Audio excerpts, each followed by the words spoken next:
Ya karena khotib ketika berkhutbah itu di antara rukunnya khutbah adalah wasiat takwa. Di antara rukun khutbah itu adalah wasiat takwa. Dan di antara ciri khas ceramahnya Nabi selalu ada wasiat takwa. Nah, di ayat ini perintah takwa disebutkan. Maka tidak ada masalah. Itu aja sih Pak sebenarnya. Maksud saya kan biasanya kan langsung dihubungkan dengan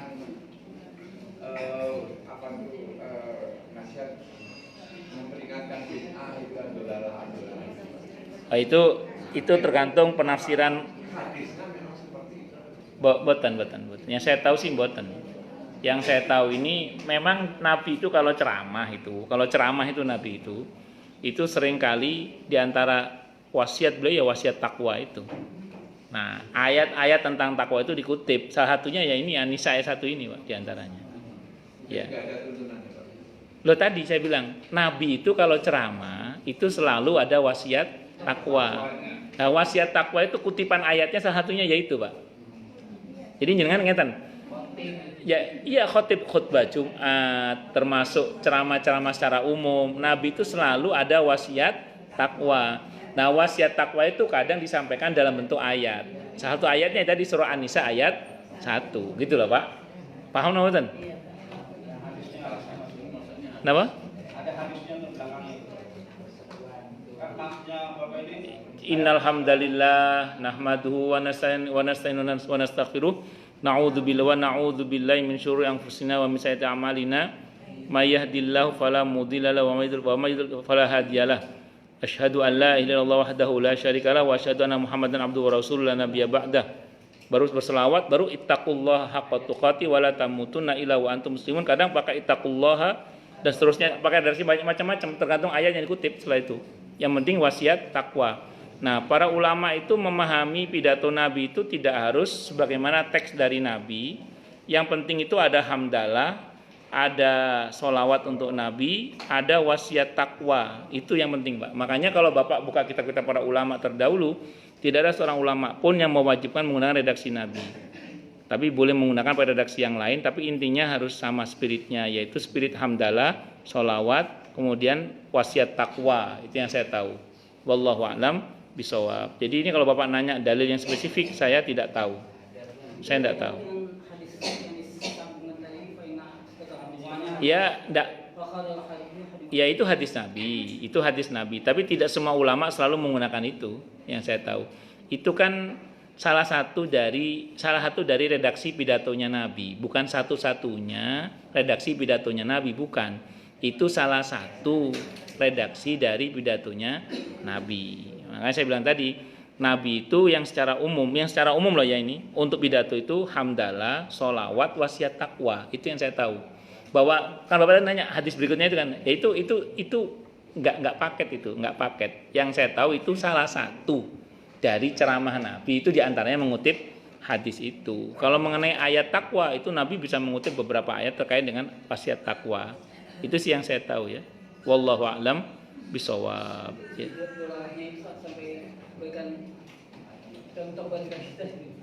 Wallahu a'lam bishawab. Saya tidak tahu.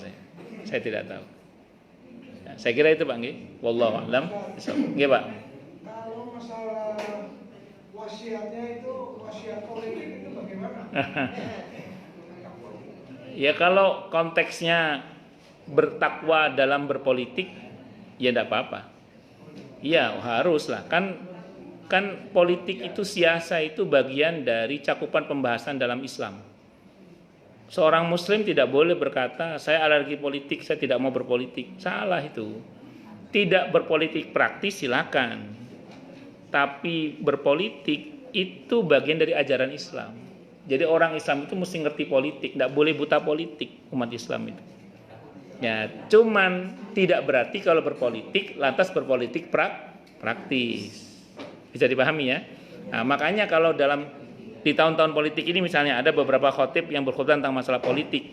Selama konteksnya adalah bertakwa kepada Allah dalam berpolitik silahkan. Tapi saya mohon maaf ya, kalau khutbahnya isinya itu mencela-cela, saya mohon maaf ya, kalau menurut saya batal khutbahnya itu. Kenapa? Karena khutbah itu harusnya menitik tekankan kepada misalnya gini, kriteria memilih pemimpin yang benar dalam Islam. Terus nggak usah pakai daripada saya gitu. Itu namanya membanding-bandingkan dan menghina. Takutnya saya mohon maaf ya, itu hilang spirit wasiat takwanya. Akhirnya malah menjadi majelis riba. Itu takutnya loh ya. Karena itu kan forumnya forum khutbah. Kecuali majelis taklim kayak gini. Kalau majelis taklim gini kan ada tanya jawab. Nah kalau khutbah masa orang ada tanya jawab. Pak Khotib tanya dulu, kan ya repot. Ya, saya kira itu. Wallahu a'lam bishawab. Kurang etis ya. Saya kira itu. Wallahu a'lam bishawab. Ada lagi yang lain silakan. Monggo Pak. Makasih Pak. Assalamualaikum warahmatullahi wabarakatuh. Waalaikumsalam warahmatullahi wabarakatuh. Agak keluar dari bab tadi yang mau saya tanyakan ada di ayat wa inja fasikum binabain. Al-Hujurat. Di sini kata-kata fasik. Betul. Terus itu satu. Yang kedua ada di ayat di surah Ulai kamu kafaratul fajarah kafir lagi durhaka. Ini saya ingin tahu kalau fasik itu seperti apa kira-kira, dan kan tidak mungkin semua berita kita bayar. Nah, ini personalnya seperti apa kita klasifikasikan sehingga perlu terbaik. Terus yang fasik dengan yang kafir dengan durhaka kira-kira batasnya di mana? Bagus. Yang pertama tentang apabila datang kepadamu seorang yang fasik, idza ja'aka fasikun binaba'in, kita suruh tabayyun. Saya mau tunjukkan ke Bapak prakteknya Nabi ya.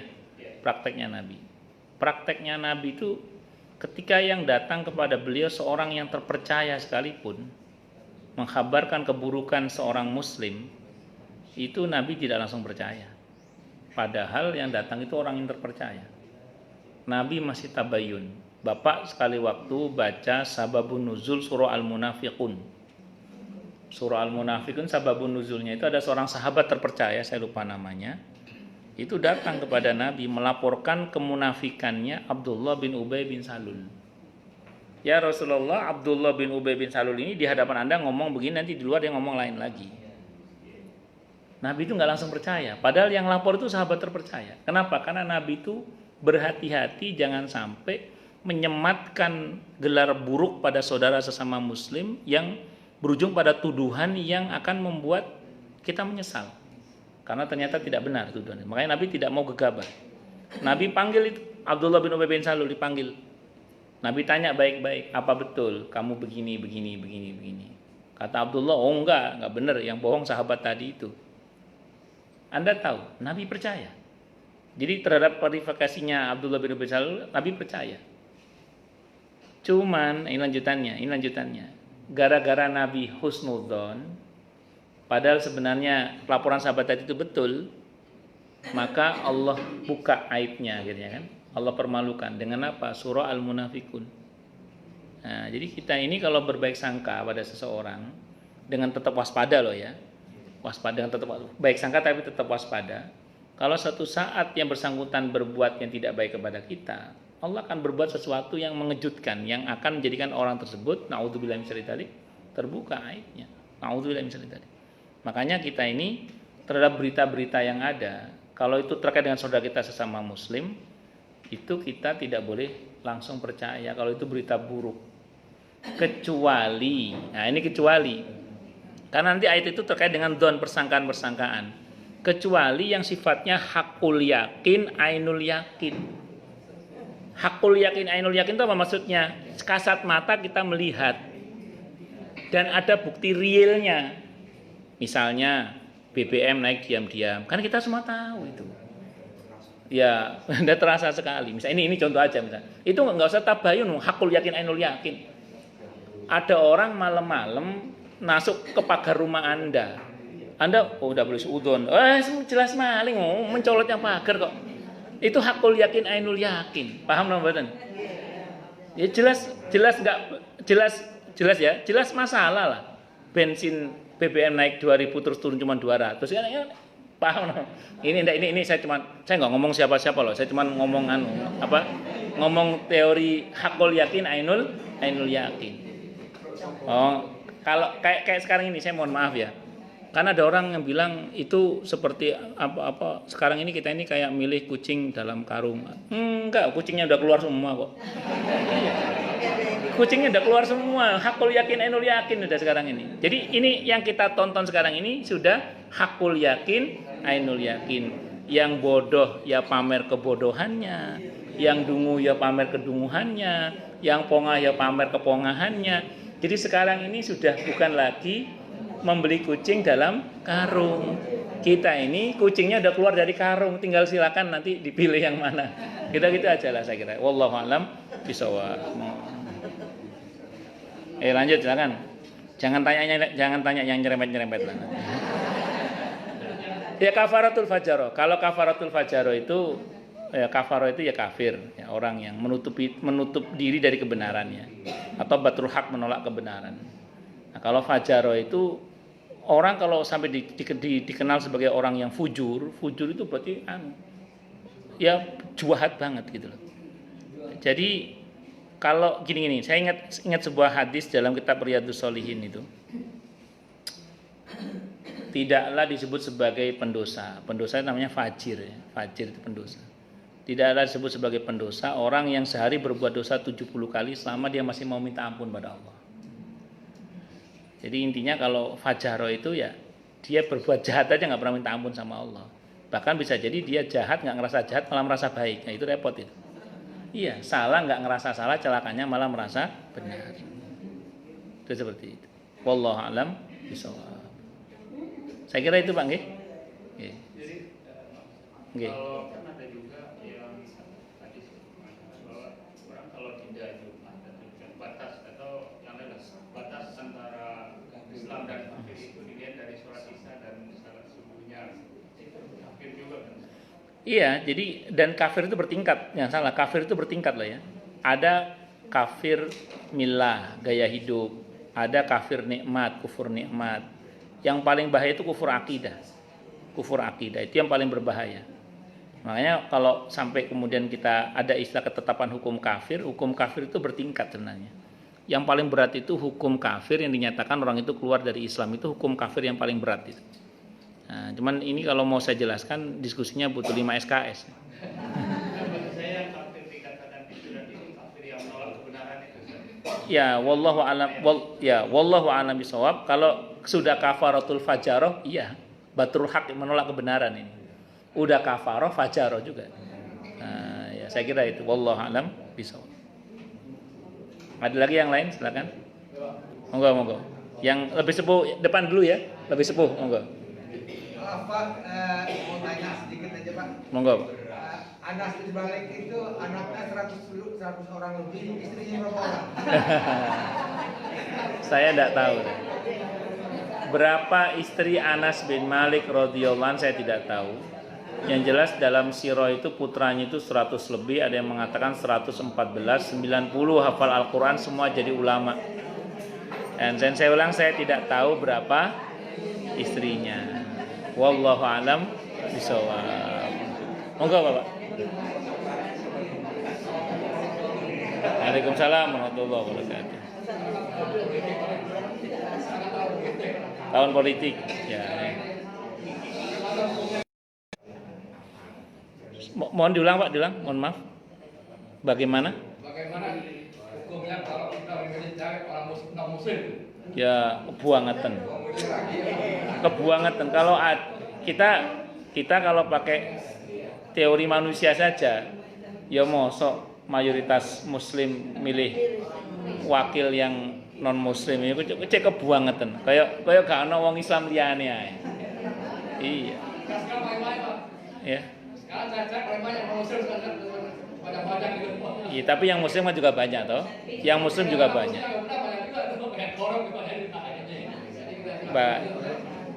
Yang siapa bilang muslim korup banyak, yang non muslim nggak ada.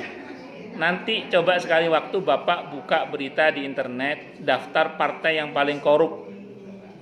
Saya nggak usah sebut nama partainya. Saya nggak sebut nama partainya loh ya. Nah nanti Bapak lihat agamanya. Jangan salah loh. Yang ngemplang gede-gedean itu non muslim.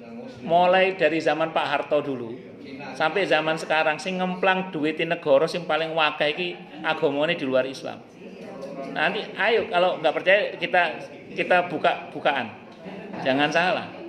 Di negeri di mana mayoritas muslim seperti Indonesia ini yang nyolong dari kalangan non muslim itu lebih ganas Pak dibandingkan dengan yang muslim. Kita ini kadang tergiring oleh media Pak atau oleh waham sebagian orang yang mengatakan bahwa banyak pemimpin muslim tapi korupsi ya salah titik akeh ya salah korupsiku. Tapi pemahaman stigma bahwa seolah-olah muslim itu banyak yang korupsi, catat baik-baik. Yang non muslim itu lebih parah Pak. Bahkan di negeri di mana mayoritas muslim. Gobloknya kene ae nyapa kok milih wong sing bukan Islam. Kan ngono. Kayak kurang wong Islam ae. Banyak muslim yang baik itu banyak. Banyak sekali. Saya kira itu Pak ya. Wallahu alam. So, nah. Katanya saya pernah dengar orang kafir itu sudah bersosial nih, tetap masuk neraka. Dalam surat apa ada? Apa Pak? Orang kafir sudah bersosial masuk neraka gitu. Itu dalam surat apa ada? Berbuat baik tapi kan. Oh. Wa may yabtaghi ghairal islami dinan fala yuqbala min wa huwa fil akhirati minal khasirin. Surah apa itu? Tolong googling. Surah apa? Siapa yang mencari agama selain Islam, maka Allah tidak akan terima dan nanti di akhirat termasuk orang-orang yang rugi. Itu surah apa itu? Wa may yabtaghi ghairal islami dinan fala yuqbala min wa huwa fil akhirati minal khasirin. Silakan yang mau googling. Itu saya lupa itu. Di surah itu Pak, ada di surah itu. Siapa yang mencari selain Islam sebagai agama, maka Allah tidak akan terima dan nanti di akhirat dia akan masuk neraka. Itu rumusnya Pak. Saya kira itu ya. Pak Ustadz, maaf. Ya. Saya masalah sholat ya Pak Ustadz. Silakan Bu. Saya ini kan sholat, tapi kadang-kadang kenapa tidak khusyuk di hatinya gitu. Oh sama Bu, saya juga sama. Iya sama. Saya sering orang nanya sholat begitu ya sama. Saya terus terang. Ya gimana? Kita semua belajar untuk khusyuk. Nah, saya mau cerita gini Bu ya. Khusyuk itu hadiah dari Allah. Makanya kalau ingin khusyuk kita mesti berharap kepada Allah. Nah, di antara doa Nabi itu apa? Allahumma inni a'udzubika min ilmin la yanfa' wa amalin la yurfa' wa qalbin la yakhsha. Di antara doa Nabi adalah berlindung kepada Allah dari hati yang tidak khusyuk. Itu yang pertama. Yang kedua diupayakan. Saya mohon maaf ya, ibu mau sholat, kalau bisa 15 menit paling tidak sebelum sholat itu dikondisikan. Habis nonton berita politik, langsung sholat. Oh mesti gak khusyuk ya? Habis nonton sinetron, drakor, drama Korea, langsung sholat, pasti gak khusyuk. Nah, maka kalau bisa sholat itu dikondisikan. 15 menit lah paling enggak sebelum sholat. Syukur-syukur setengah jam sebelumnya. Saya kira itu ya. Makanya ada istilah menunggu sholat itu. Nah itu dalam rangka untuk mengkondisikan sholat supaya khusyuk. Saya kira itu Bu ya. Khusyuk itu hadiah dari Allah. Minta kepada Allah. Ya, saya kira itu. Wallahu alam bishawab. Silakan yang lainnya. Atau cukup? Baik kita tutup dengan hamdalah. Alhamdulillahirabbil alamin.